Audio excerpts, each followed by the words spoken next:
Good morning. Kalimera, Anthi. Good morning. Sabah al-khair, Natasha.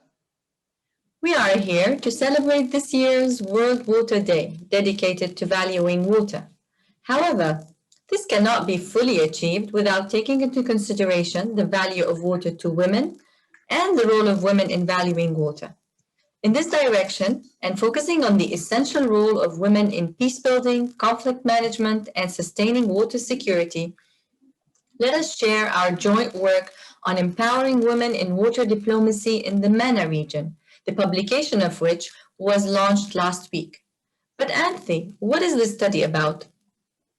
It is analytical work that compares the challenges to the attainment of more women decision makers in water diplomacy and transboundary water cooperation settings in 5 Arab countries, namely Egypt, Jordan, Lebanon, Morocco, and Palestine.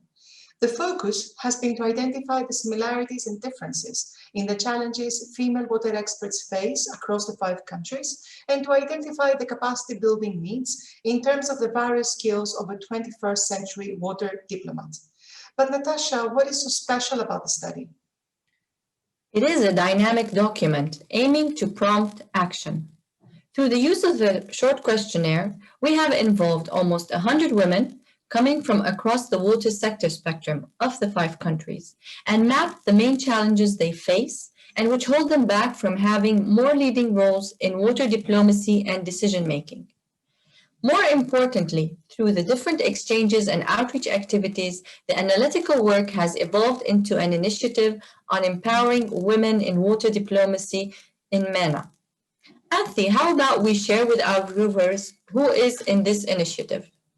Gladly, and first and foremost, the 6 co-authors of the comparative study, institutionally supported by the Global Water Partnership Mediterranean and the Geneva Water Hub.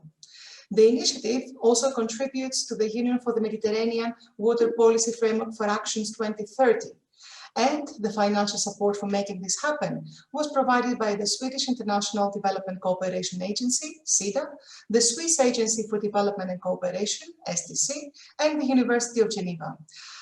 Shall we share what happened last week?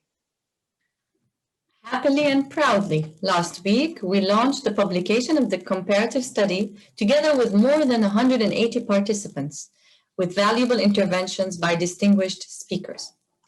Shall we hear some short extracts from them? It is a very great pleasure to welcome you all to this timely assessment of the role and potential of women in water diplomacy and water-related peace building and engagement. There is no greater space for women to shine than in water diplomacy and water management.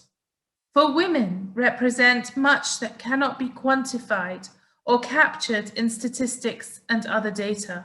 Water diplomacy being multi-layered. I think that goes for diplomacy in general. As the world is getting more complex, I think we all have to work together from bottom up and top down.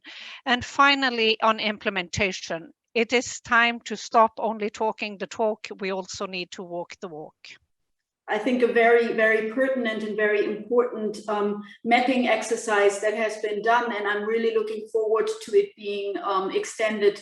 The water sector is a male-dominant sector across the world, and not only around the Mediterranean. And the study shows that there are cultural aspects, institutional aspects, but also societal and economic aspects to this. In the next step, I would definitely recommend to upscale and reach out to a wider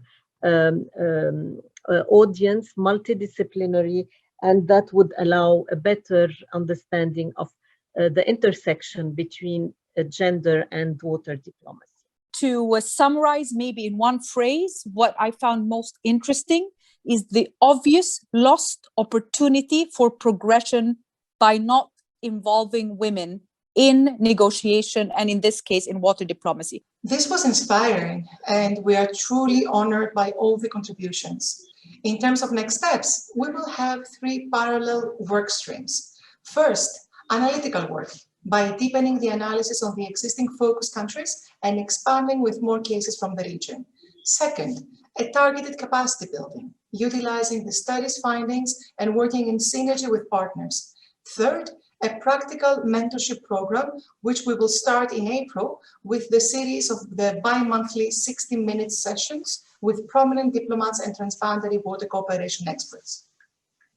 And through hands-on and pragmatic support, we aim to mentor a minimum of 50 women over a 3-year period, and to transform the informal network of MENA women that was created as a result of the comparative studies work into a dynamic and growing community of practice working on gender and water diplomacy in the MENA region.